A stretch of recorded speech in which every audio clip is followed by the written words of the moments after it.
There you go. Oh, it's so nice to see you. I love your hat. Thank you very much. It's So the obligatory Camino hat. where exactly is Camino? So is this going live now? Yeah. Are we on? Okay. Yeah, we're on chatting to everyone. Okay, great. So, hola, buenos dias.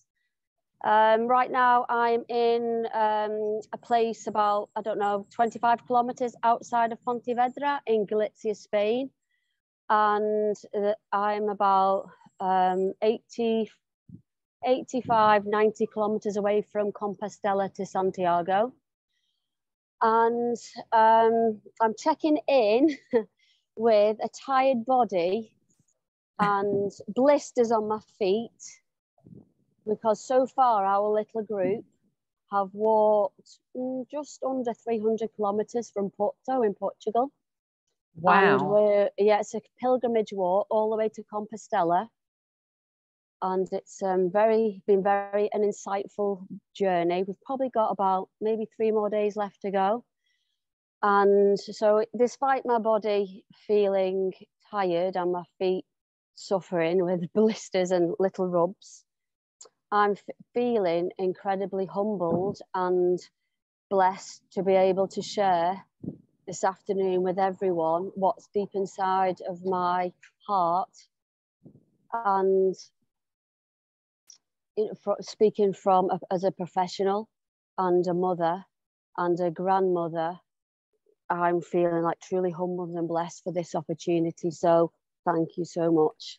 Well, and you probably can see behind me, I'll just show you there quick. Can you see the little artifacts? It's like a little altar of the little flags and little memories that people leave along the way. So it's a beautiful pilgrimage if you ever get the chance. It's got to that time, 1:30. So I'm going to let you introduce yourself, if that's okay. And we can jump back in again in about 45 minutes and just do some questions. But just in case everybody missed it, Sarah is going to talk about how to reach the very youngest in our society who've been affected by COVID. So over to you, Sarah. Thank you so much. So as we, now I can see myself on the big screen. That was a little surprise. So as we're all aware, these past couple of years have been deeply challenging and problematic. Now for me, I feel that more appropriately to say they're traumatizing in many ways, socially, emotionally, mentally, and physically. And like me, have you felt unsafe and unsure of who to trust, what to trust? And on the outside, we're bombarded with all this information. Yeah, for me, it's been, a question of actually digging deep and to checking in with my own inner compass, what actually feels right to me with my own morals, beliefs, and core values. Now, I'm going to be speaking from an educational context because over the last couple of years, I found myself working in different school settings, teaching English predominantly to a vast range of ages, from Key Stage 1 as phonics teacher, and also up into FE, teaching GCSE English as a lecturer in the north of England, as well as doing some outreach tuition to children who'd been excluded from school due to really poor behaviour. And we call these children SEMH children. That's the label we give them, socially and emotionally, with mental health difficulties. So the last 2 years have been really insightful for me, so that I've been able to explore actually what it is I can do as a professional, speaking as a mother and a grandmother to a new 7-month-old baby. How can we repair the damage that has been fell in all of our laps over these last couple of years.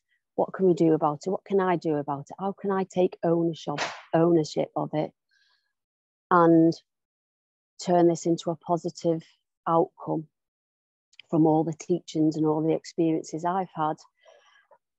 Now, I will talk about them later on in my talk, and I'll give you some of the experiential learnings that I've had and where I've got my insights from. They're not from a textbook, they're from being put in an experience where I've had to look inside of myself and ask my mind, what's good about this? And to test my own resilience skills, everything that I've written about in my books. You know, how can I walk my walk, talk my talk? How can I help others during this challenging time? And it's been like a snake of ambiguity, you know, or a double-edged sword. On the one hand, it has been traumatizing, and on the other, it's given me an opportunity to dive deep into, all right, I've got all these tools, I've got all these skills, I've got all this practice. How can I help? And in particularly, children. And these are children of the future. Now, what I observed in all the educational settings that I worked in and worked for was that staff absences were really high. Staff were off with anxiety, depression, and other debilitating illnesses, which obviously has an impact on the school and the budget, and also the classroom climate. It's disruptive to children and the learning and continuity. It's disrupted the attainment levels, attendant levels. Kids didn't want to go back into school. You couldn't scrape them off the beds. They're just not inspired and disengaged. There's too many people and teachers and faces that ultimately kids, they just didn't feel heard. They felt unsafe and they didn't feel seen and like anybody cared about their learning or the potential or what was going on for them individually, because it's so diverse. And I noticed that the focus and the motivation and the behavior significantly dropped. And it was really heartbreaking and saddening to watch this unfold right before my eyes. So it was obvious that this climate, this containment period that we've been all subjected to was really testing our core values and beliefs. And there was definitely a subtle, it was tangible. I could feel it. This separation, this sense of separation between ourselves.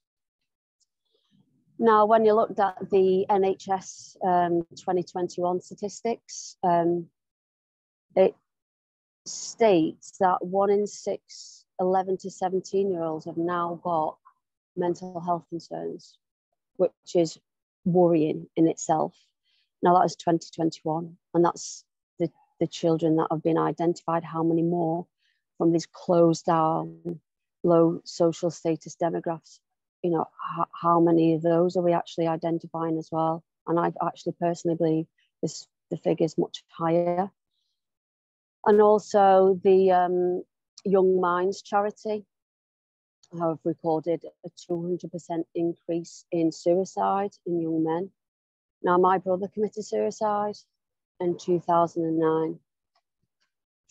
And people don't realise actually the trauma that ripples through a family and how it's absolutely devastating. So if this is an increase in suicide and it's 200%, this is actual families that are affected, brothers and uncles and dads, losing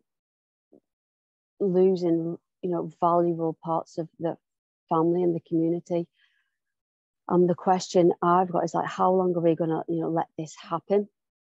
And the young minds also said, in particular with girls, that the manifestation of this period was that they were self-harming and Tourette's, believe it or not.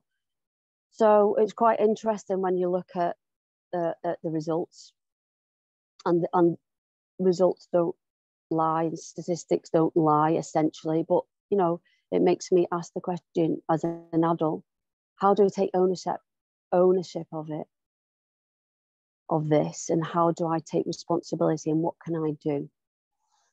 And in particular, even the CDC have changed the benchmarks for infants from crawling, talking and walking from 9 months to 12 months to 18 months. You can, you know, check that out, ask Google.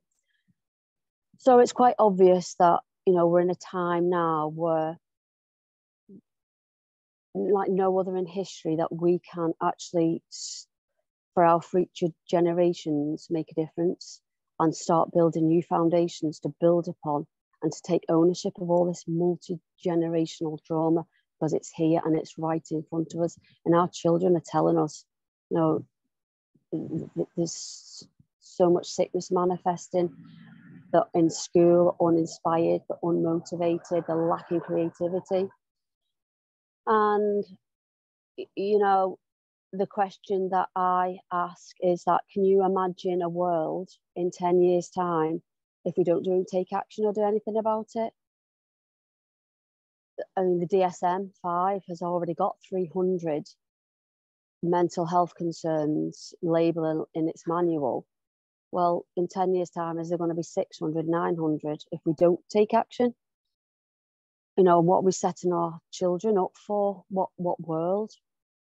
So there's been no time, like any other in history, for me to actually participate in creating a new world, a heart-led world, where we understand our emotions and we connect to play. Now, why do I say play? Why is a play-based curriculum so important to me? Well, let me tell you, it doesn't matter what age, and I'm going to use the word child, and I also will use that word for a young person, and including teenager. Please don't, you know, call me out on it or beat me up, and I'm just going to use the word child, because I'm, in theory, I am an adult living in a child, and we all have one. But when I was standing teaching as an English lecturer in the north of England, I had to swipe with my thumb to enter the building. I had a lanyard around my neck, which was choking with all this ID and information on. To get into the classroom, I had to unlock the door and lock the students in, and to go to the bathroom, another key, another door, another lock. The walls were grey. There was very limited glass to look outside, and the lighting was all superficial.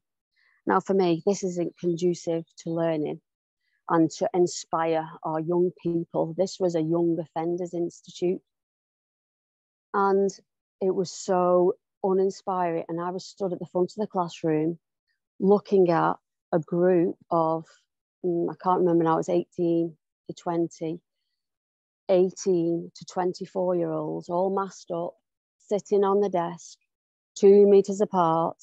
And I was stood at the front of the classroom in a mask intake box. And I stood and looked at all these children who've been plugged into 10 hours of Netflix every day. And as I stood there, I was like, just closing my eyes and just thought, you know what, Sarah, what am I going to do about this? How can I actually inspire these kids? How can I get them to open up? Because they're just shut down and they were like zombies. They didn't know, incidentally, what a pronoun, an adjective, or a verb was. They couldn't tell me what a compound or a simple or a complex sentence was. And, you know, and I was just flabbergasted. So I quickly realized that I had to make myself big. And what is was just dropped on my arm.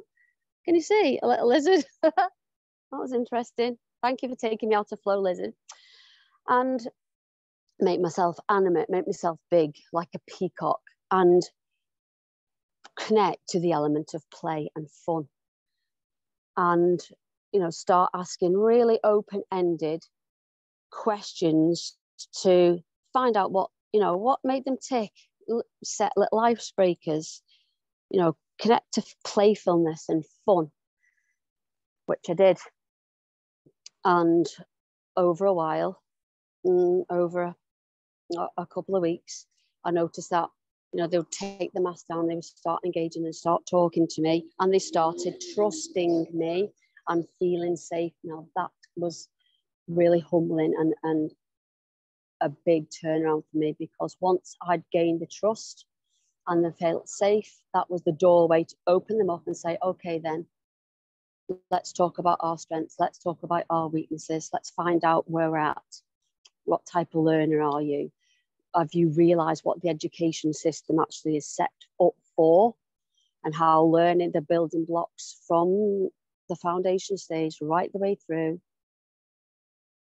juniors, high school, college, how it's all like a stitch in this tapestry we call life, and it's all interlinked, and it's all about progression. They couldn't tell me.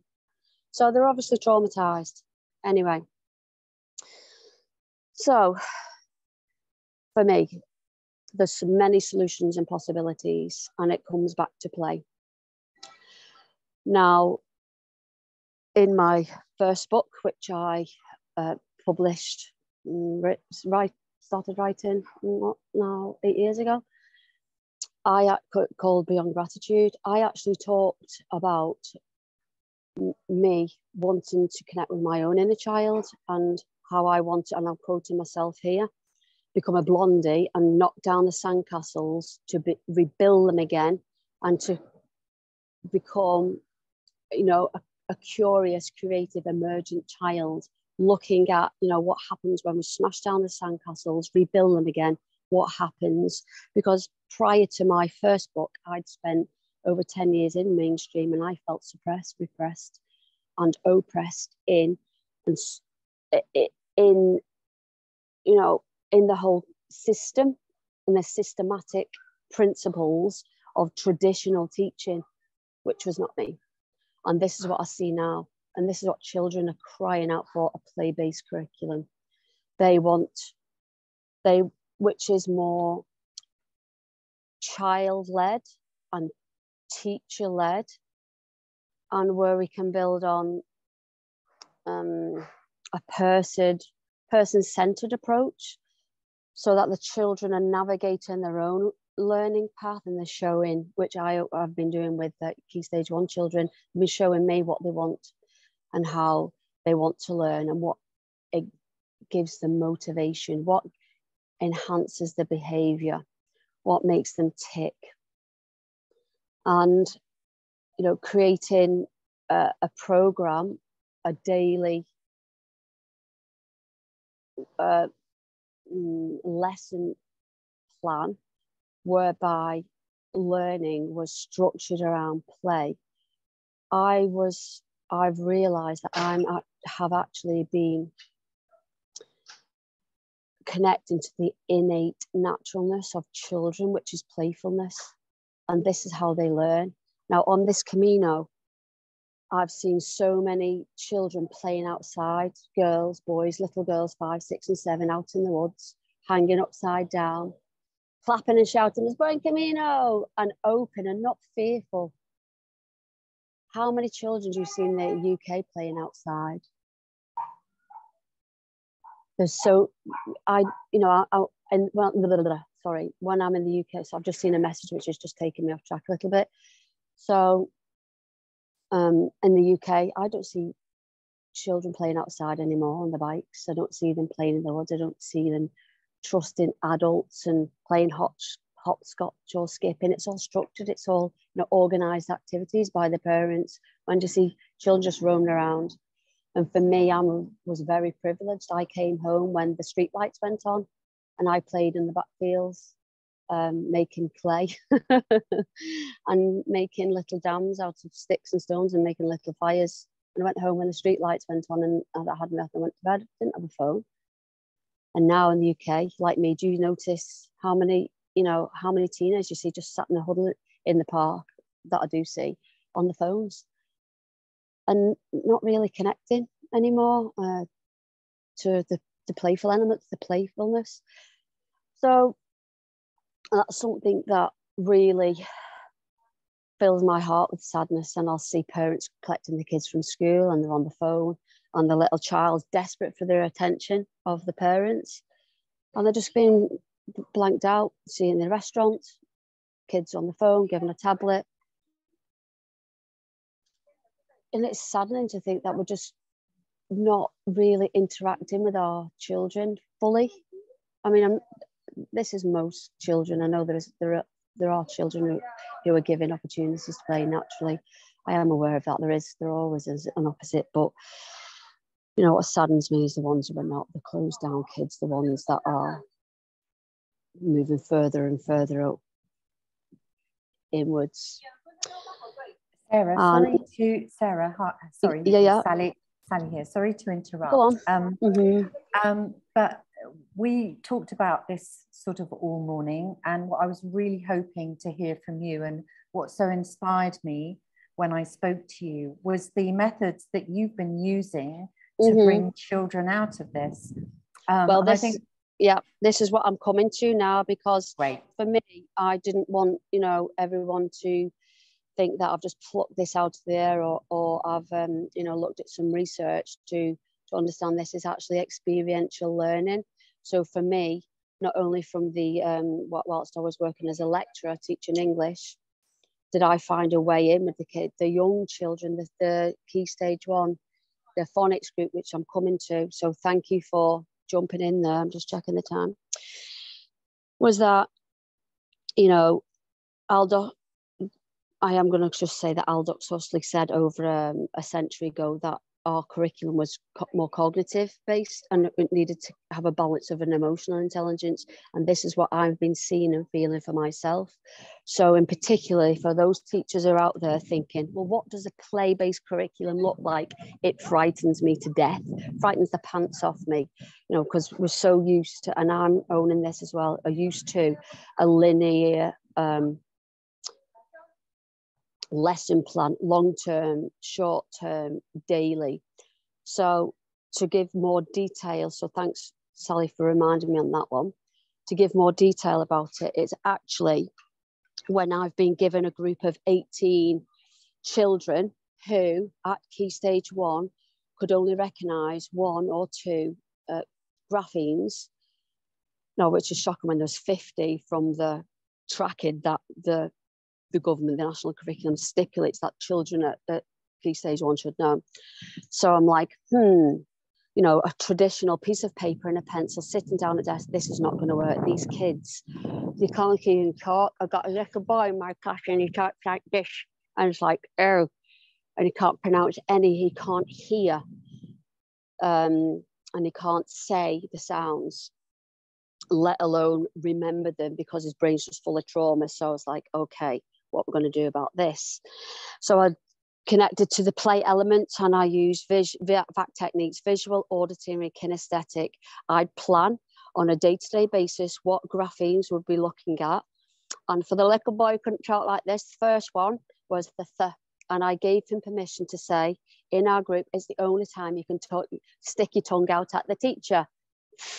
Okay, could he do that? No. Why not?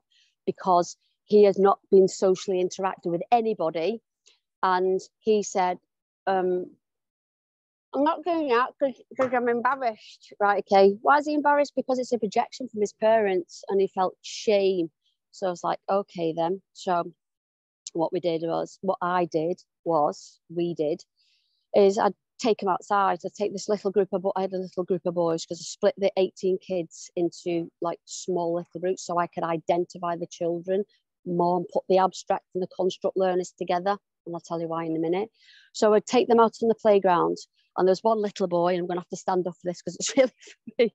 And I called him Hot Dog Panini, because that's all he would That's all his food he was given, okay? And he was tiny like this, and he's 5. Obviously, his mother during pregnancy had something going on, but we're not going into that. And because of all the stimulation in his body and this nervous energy, I'd make him run up and down the length of the playground and then shake out this energy. And then I'd create a hopscotch house with a chimney on the top, and I put the graphings inside, and we rolled a dice, and whatever it numbered landed on, he took the jumps and he landed on it. And I said, when you land on a th, this one's for you. This is when you can pull your tongue at it, the teacher. And over the weeks when we were playing this game on a daily basis, and he enjoyed the fun element, he started going, and it came out, and we smashed that limiting belief. And then another little boy who didn't like to dance, again, another projection from his parents, you know. So I devised a little game, and it's the floss, okay? You can't see me doing like this, okay?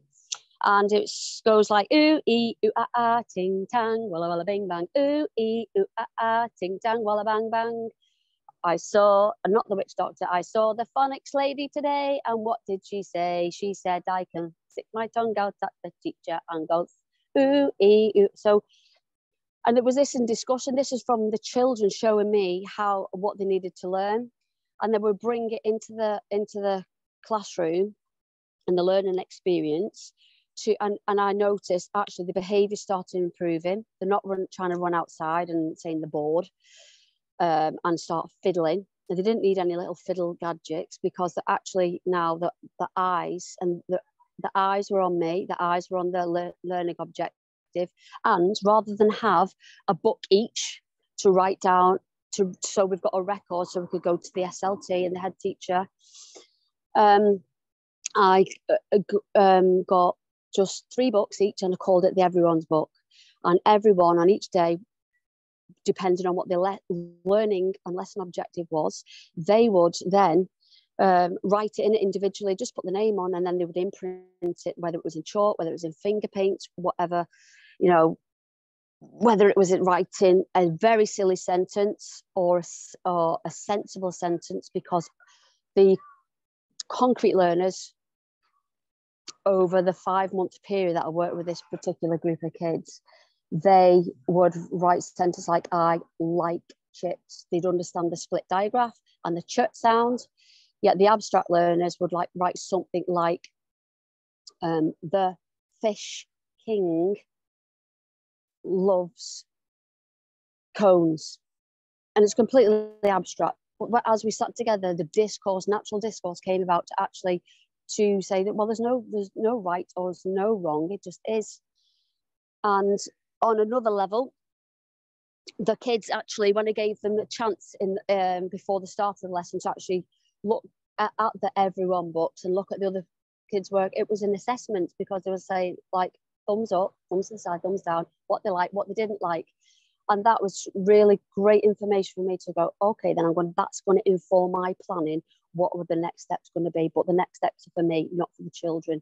Because on one occasion, there was a particular girl who's really been struggling.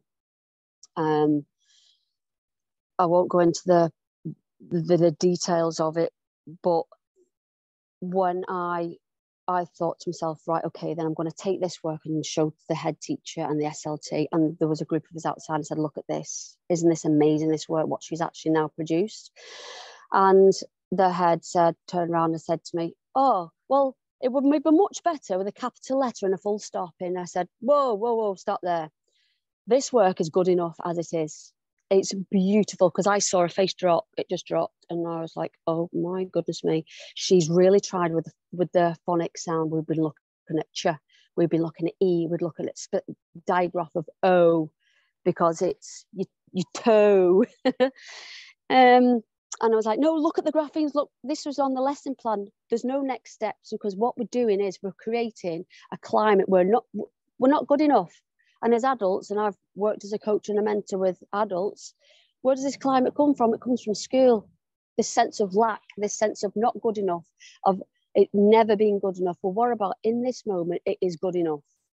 And I said that to the head and the SLT outside at the time, and they were like, oh, okay then. And you could see the look, and something registered, and thought, no, there's no next steps. I said, in the classroom climate, if you want, you know, the class teacher can look at that and focus, but my focus as the phonics tutor was actually, as it is perfect. And this is what children need to feel. And on the other aspect of it, the element of it was that not only for, in particular, boys who can't sit still and are moving, and they've got all this energy inside them, need to move. They simply need to move. And we don't need to go into the science of, you know, the nervous system and how, you know, these kids go into fight and flight, because I'm sure you've already talked about it, and how to drop into the parasympathetic, the peaceful and loving state. But I can see it with boys in particular, how they need to move, and how, as a teacher and as an intuitive teacher, how within a small group, I think if you've got a group of 30 odd kids, it will be much more difficult to really hold. But in a smaller classrooms like 18 is possible, because I've done it. And to hold that space for the diversity of all the children, so that focus, the children are focused, they're learning from each other, they're learning from interactions, they're motivated and inspired. And it's open led, and, you know, reigniting their imagination. So for me, and I'm going to share what I did. So I don't like displays unless they're interactive. So what I created with the help of the children, and it was their idea, so I drew a template of an alien. They researched, these five-year-olds researched what aliens look like. And ours didn't have a mouth. It had one eye, and it had a plasticine heart, big red heart. And the kids would say, when they came into the classroom, well, let's check in, what's Flick? And that was the name they gave him, and it was a boy. What's Flick feeling today? Does he get lonely on his own when we're not here? So I opened up this all creative imagination. And where does he go for night time? What is he doing? How does he know that I'm good at remembering? And we'd have these like little conversations around this an imaginative alien that we'd drawn, which then was inspirational for them to create like little storyboards. This came over time. It wasn't initially when I first started working with them. And then the work progressed from plasticine and Play-Doh making and drawing letters on the back of these sounds and blends. So it was actually bypassing any trauma in the brain, and it was accessing the learner because they were having fun. And we then, we'd have all these graphemes all around the wall with Flick, which he would learn every night when we go home. We'd say, right, okay, what's Flick going to learn today? Is he going to remember it by tomorrow? And are you going to take this information home? Are you going to play this with your brothers and your sisters? And then they would come in the next day, and we'd always check in, really check in, say, oh, you know, what did you do last night? Or how do you remember? And then the kid would use the board as a visual and say, oh, I rode my bike, split diagram, and I rode it without my stabilizer on. I said, fantastic. So did you overcome your fear and you're not your stabilizer? Yes. So it's like really like it's multi-sensory learning. And I'm going to share with you about another little boy in this group, because this was just so powerful again, is that there was obviously something going on at home, and he would self-soothe by touching his genitals.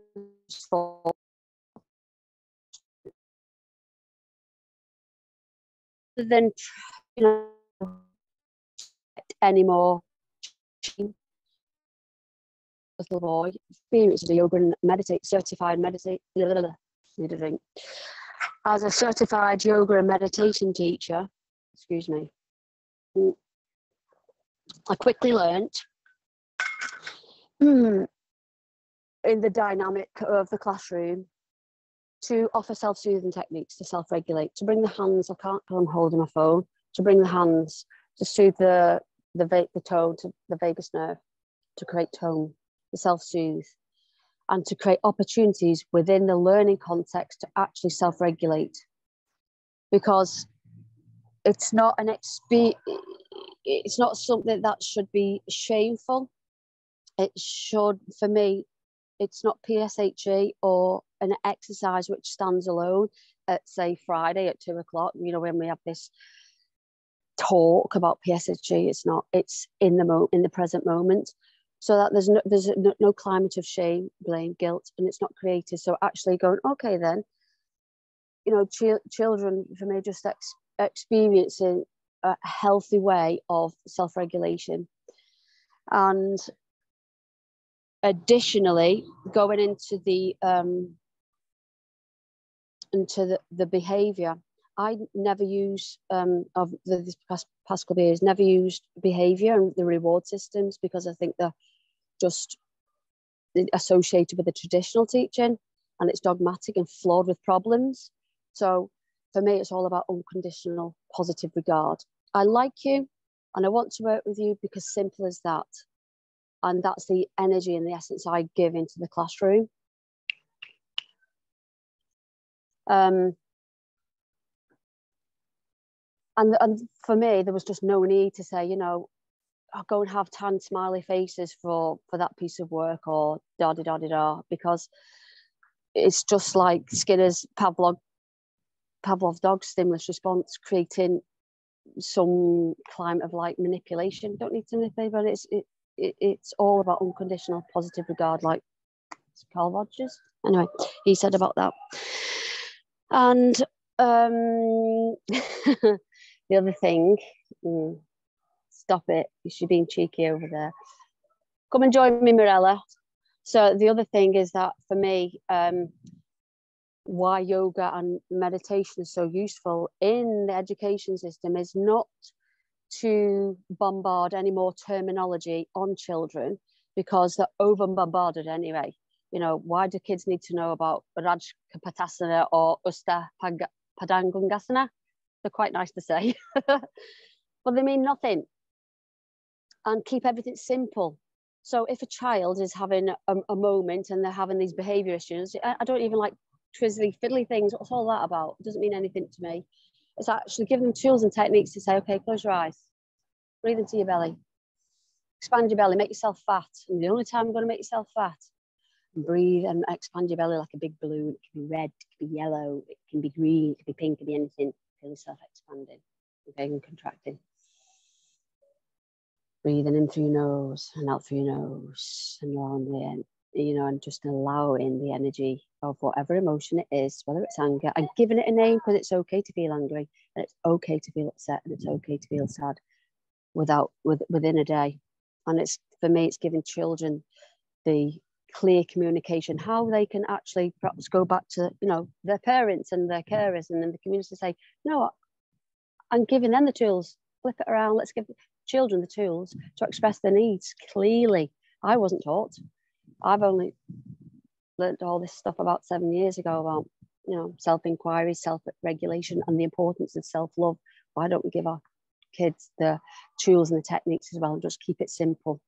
And because Ofsted are always talking about, you know, creative, all-inclusive curriculum, well, I don't see evidence of it yet, because we're excluding, you know, different religious denominations. I know personally, you know, Muslim boys are not allowed to join the yoga class session because of the connotations of religion and all the terminology. Well, let's just scrap it. Let's just call it mindful movement.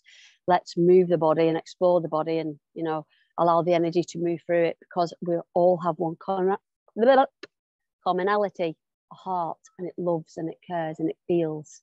So let's connect with our humanness. Okay, nothing else. Just keep everything really simple. And in the classroom, I can actually feel some teachers going, oh my God, this sounds like, you know, my worst nightmare, you know, the non-linear approach. But actually, if I had more time to really sit deeper with how what the planning looks like, and how the intuition and the guidance from the children, so you're flipping in child-led, teacher-led, you know, person-centered, working side by side with the learners, let them show you what the needs are. That's the doorway in, and that's going to take us learning beyond the classroom. And beyond, because in our modern society, our modern world, there isn't one box, there's a million, and we need to prepare our kids for jobs that, you know, we don't even know exist yet, and to give them the tools, no matter what age, to become creative and imaginative.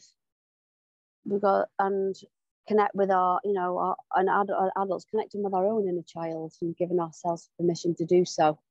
So just hold on. Mirella, please do come. So you're going to be joined now. It's a bit of a spontaneous addition to this talk, but Mirella is a former head teacher, and she's an international teacher in a school in Italy. Yeah. And I would love you to hear from her, where she's one of our Camino companions. So I'm going to put you the earphones in. Is that okay with you? Yeah. There you go, my darling. It's all yours. Hi, everyone. Hello, Mirella. Hi. I'm so in, how can I say, with what Sarah's doing, because I'm doing basically the same thing in Italy. And over the 2-year period, we have found that doing playful things with the students, you know, is really helping us. It's helping them as children to, you know, open up and make themselves more aware of where they are, what they're doing, what's around them, and, you know, open to learning in a different way. So, Sarah, you can have one of these. Can I? Thank you very much. We'll have one each. Sharing is caring. Yeah. Oh, thanks. Is it okay if I ask you some questions, both of you? Yes, of course it is. Go on. Okay, so you've got double bubble trouble. yeah, I'm looking forward to it. So I just wonder, what is, you know, we have this thing in journalism called show, don't tell. So it's painting a picture of what something looks like. And I just wonder what an example of playful things actually looks like. What would that look like to a child? For me, and what's just coming through me intuitively, is the fact that as an adult, giving yourself permission to be playful, to be silly, to take the mickey out of yourself and to be fun. Because without that model, how can a child give themselves permission to do the same? Because if I can't act silly and take the fun out of myself and go, oh, one of my favorite things my students say, and all students at all ages will say,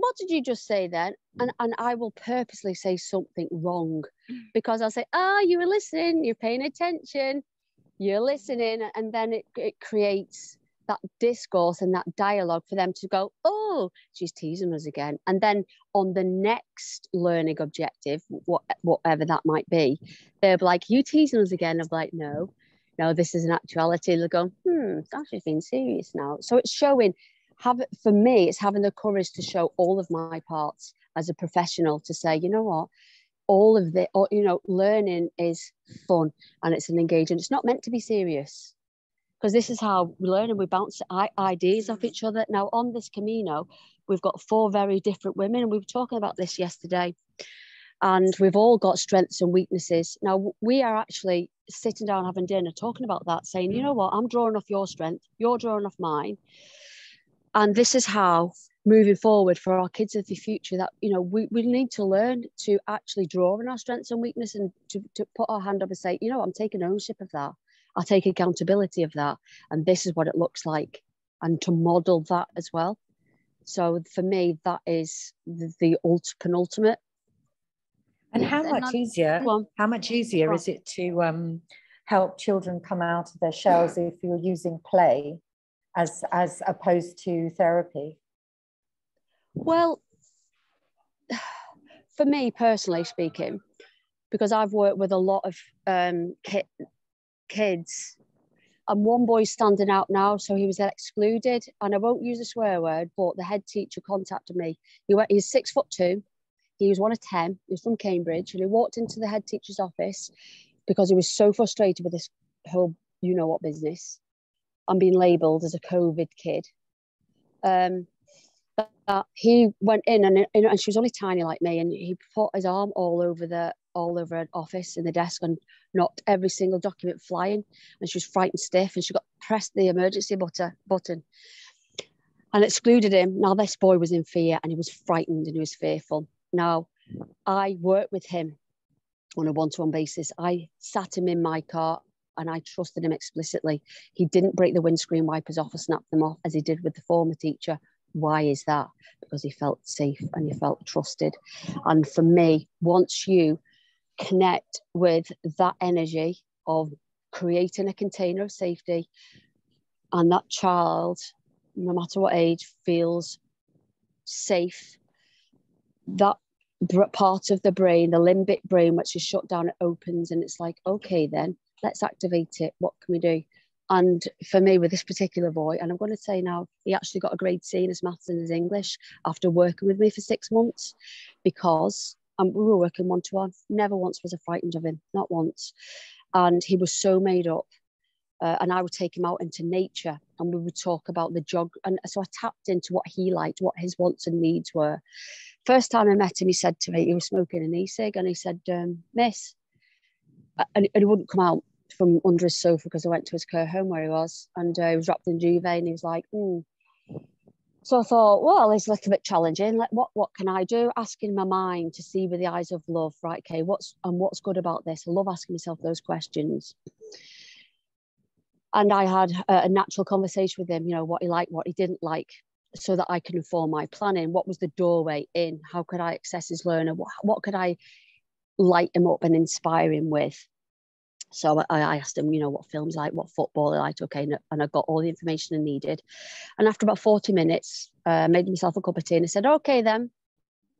No, I'm not saying his name, but I said, we're done. He said, what do you mean? He said, we're done. And he came out from under his duvet, from under the sofa, and he said, Miss, are we finished? He said, yeah. I said, that wasn't an English lesson. He said, it was speaking and listening. And he was like, huh? And then, the next time I went to see him in his home, he sat at the desk waiting for me, saying, what we're talking about today, what we're going to look at. I said, okay, so there you go. There's just another, and I've got hundreds of them, which I have, so, who's that? Hundreds of these little experiences about actually, what we can do about it.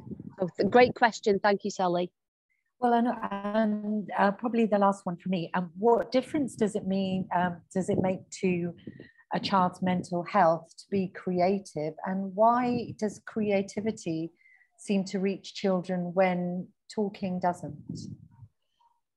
So for me, talking from my own experience and my own journey, is that the very innate essence of a child is to learn through play. And we've forgotten this. We've evolved far, far, far, far away. I feel like we're on the Camino. We're too rigid. Yeah, in our naturalness and from our humanness. And it's to play, to be playful and even to be silly. Yeah, to be silly in that playfulness. Which is so important for youngsters to see. Like I act like I'm a clown sometimes, I pretend I knock my knee, and it's so, and they find it very funny, and they're laughing, and it's just to bring that it's humor. And I've been working with one boy, and I said, and this is 5-year-olds, and I said, okay, I've got this joke, and it's the only joke I know. It's my best one. What do you call a dog with no legs? Go on, have one guess. What do you call a dog with no legs? Yeah. Well, I'd know what you call a man with no legs. What? In a swimming pool. Bob. Well, a dog with no leg, call it what you want, it won't come to you. Now, brilliant. To those children in the classroom who were concrete learners, they're like, they don't get it. They're like, what? And then the abstract ones are like, they're thinking about it. So, all is welcome. Nothing's wrong. Nothing's right. Nothing's good. Nothing's better. And it opens up the conversations. It opens up creativity, and it dissolves trauma in that part of the brain, and it's our naturalness, and that for me is simply put in a nutshell. Great question. I mean, reaching kids with humor and adults with humor is really amazing. And I used to like to change words of songs, so like head and shoulders. My husband does that.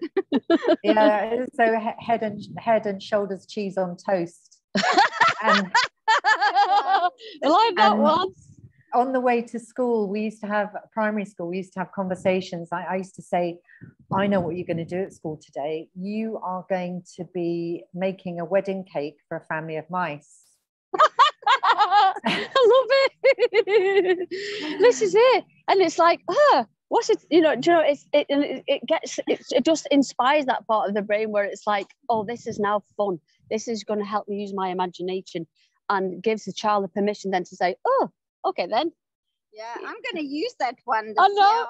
You're welcome. Well, do you know, as a young girl living in Liverpool, a bit of a magpie, I've just stolen that one as well. Well, listen, we've got a former head teacher here, Hugh McCarthy, and he might like to just jump in and ask you a couple of questions. Would you like to do that, Hugh? So can I just check with you now, Sally? We've got, is it 5 more minutes left? Yes. 5, perfect, because we're going to go and have another walk. Gin and tonic, or no, walk, otherwise we'll be sleeping in the woods tonight. Okay. Listen, Hugh, do you have a question for Mirella and Sarah? I don't suppose it's really in the form of a question.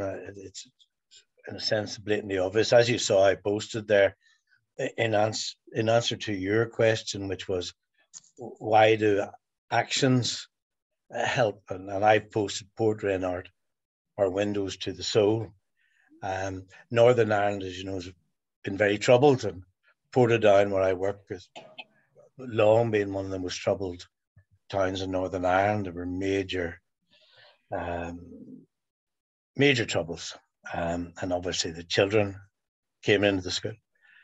And it was amazing to see that what they wrote in their own poetry and painted in their own art reflected their minds and what was going on in their heads in a way that their words couldn't do, and they wouldn't do.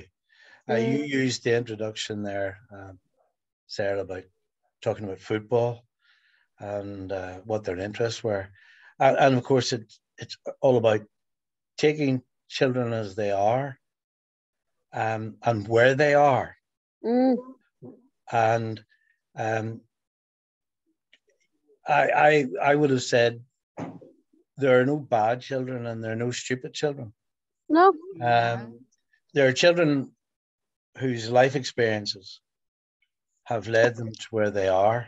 Exactly. And it remains, as you would know, very difficult within a school setting with classes of, shall we say, 30, to deal with the children at the length of time and in the manner that you would like to. And that's why one of the things that I said when I was asked what's needed, what is actually needed is a huge investment in individual education. We had a very experienced, shall I call her, counsellor in the school. And the difference she made to individual children through work such as you're describing, was phenomenal. And I mean, it was costing the school budget. You know, we didn't have any money, but as I frequently said, we didn't need 5,000, we needed 500,000. So another 5,000 in debt didn't make any difference, you know. And the same with special needs. And reading programs. I mean, I find, and I don't want this publicized, but I find that, and it's all schools, research I did, children actually declined in their reading when they went to primary school. And when you think about it, as an English teacher, it's obvious. They exactly, and that exactly, they're taught failure. Exactly, sense of lack, sense of I'm not good enough, and that was evident to me when I was working at the You know, it wasn't a college. It felt like a young offenders institute. Not like, what are we setting up? You know, what are we setting up for our kids for? Exactly. You know, if we don't start taking accountability and ownership of ourselves to inspire and motivate them to increase, because I've seen such a huge, significant result in behavior and focus and motivation just by play-based adopting a play-based approach. Simple as that. And like you say, it always goes down to the budget. Yeah. Well, somebody's posted in the chat, and I think this is a really good place to end. This is from Jennifer. She says, Plato famously said, you discover more about a person in an hour of play than a year of conversation. Amen. Yes. Amen. Amen. Yes. Well said. And on that note, Sarah and Mirella, I know your battery's running low. Please hang out for another 5 minutes. We're just going to play a little plea from Catherine McBean, who's setting up the People's Health Alliance. And she's launched an appeal called the £1 appeal. And she wants to open health hubs, alternative health hubs across the country. And obviously that needs money. So Chiara, I don't know if you have that handy. But I don't have it, play it now. Sorry? I don't have it, Sally. Oh, you have then it. I will. Yes. I have it. Hang on, Sally. So can I just check in with you now, sure. please? So can I leave this Zoom meeting? Can we both leave the Zoom meeting? You can. Thank you so much. It was really, really, really interesting. And I'll pleasure. Catch up with you when you're back. Okay, perfect. When can we know? Thank you so much. Thank you. Opportunity. Thank you. You're welcome. Yes. Thank you. Bye, everyone. Bye, everyone. Bye. Right. So I'm just getting my videos up, and I'm hopefully with the day that we've had okay. So it's going to just take time to open to play because my computer is so full. Yeah, but it's almost half loaded. I just want to say thank you to everyone for joining us, and the purpose of this for us is to raise awareness of the health village that we want to build. So I'll tell you more about that after the video.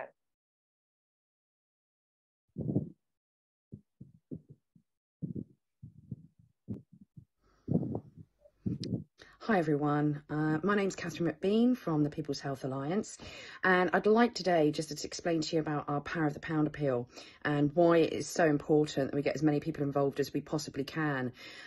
Due to increasing issues in the UK where ambulances are not able to respond to calls very quickly at all, there's a heck of a backlog in some areas of people being able to get an ambulance out. A&Es overloaded, massive waiting times, more often than not, skeleton staff. Hospitals overall seem to be struggling somewhat with staffing issues. You know, I'm sure we can all guess what some of those issues might be, but the reality is that now we have issues, but this coming autumn, winter, it's not going to get any easier. So what we're doing at the People's Health Alliance to support people in the community who may have a bit of an urgent acute care issue is to help fund our health hubs to get off the ground and support them by supplying them with advanced first aid training and emergency care equipment. For those in the community who can't get a response from 999, who can't get a reaction swiftly, this is a last port for people to come to. We always suggest people go to 999 first, but the reality is if they're not getting a response, we need to respond for PHA from our communities. So it's incredibly important that we get the assistance from the general public on this one. What we're asking for is if everybody could kindly donate £1 a month through our Power of the Pound appeal, and that can be found on our website at the-pha.org. if everybody could kindly go on there and donate £1 a month, if we had 1 million people doing that, the difference we could make across the UK would be staggering. We're just about to hand out the first lot of money for equipment to one of our hubs who's opening their doors in a couple of weeks, which is really exciting. And we've got a few other hubs lined up opening their doors soon thereafter, who will also be able to help with funding for this emergency equipment and training. However, you know, we've got 150 groups looking to open a health hub in their area. We do not have the funding at the moment to support them all, not even close. We need to ask all of you to kindly get online, share this, spread the word for us, please, about this Power of the Pound campaign. There's details on our website. We're going to let you know all publicly when we've done the first handover, and that's pretty exciting stuff, but that's one hub. We've got a lot we need to fund. So please do get involved, do donate to the appeal, and any questions can be answered via our website. So thank you to you all. Please share this Power of the Pound campaign wherever you can. Many thanks.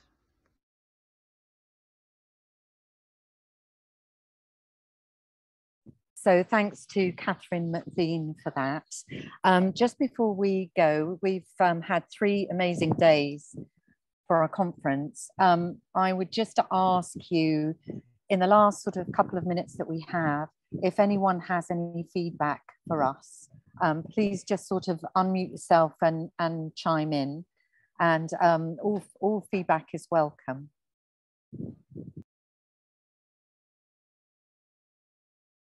And if we don't get any, I'm assuming that you absolutely loved every single second of it. It was a really great day. Thank you, Sally. Thanks so much for organising it. Thanks, Zenobia.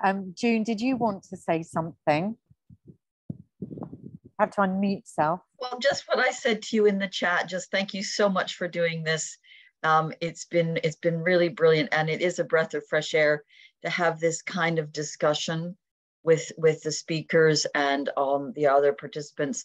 And if it had been loads more people, we wouldn't have been able to do that. So, you know, there's upsides to that. And I think many more people will see the recordings. And I think, you know, it's right to keep doing this, just keep doing this. And I wish your village every success. It's like a bigger hub. It's like one of our hubs, but more, and it's fantastic. Really, well, really excited. It will be you know, one of the first inpatient facilities looking at proper holistic care, you know, where people can actually get better.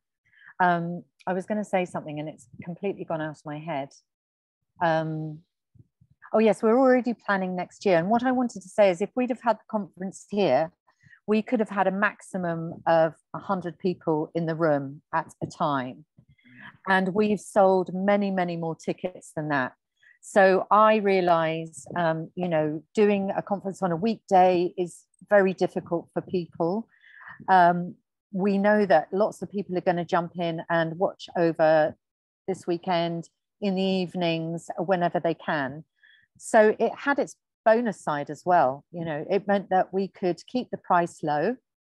It meant that even students could join if they wanted to. And so, yeah, so it was swings and roundabouts, but yeah, we really enjoyed it. But we do hope to have, what we do miss, actually, what everyone else said they miss, is having those conversations in a room afterwards. And that's what we hope we're going to be able to provide next year in Zanzibar. We're already talking about chartering a plane, because part of the problem was that air insecurity meant that we faced potentially having our speakers stuck in Addis Ababa or Doha. So we're looking at ways to get around that as well. So thank you so much. Everything's available online for 90 days. We'll have it all uploaded by the 6th of September. That's our deadline to do that. And we look forward to seeing you soon or next year.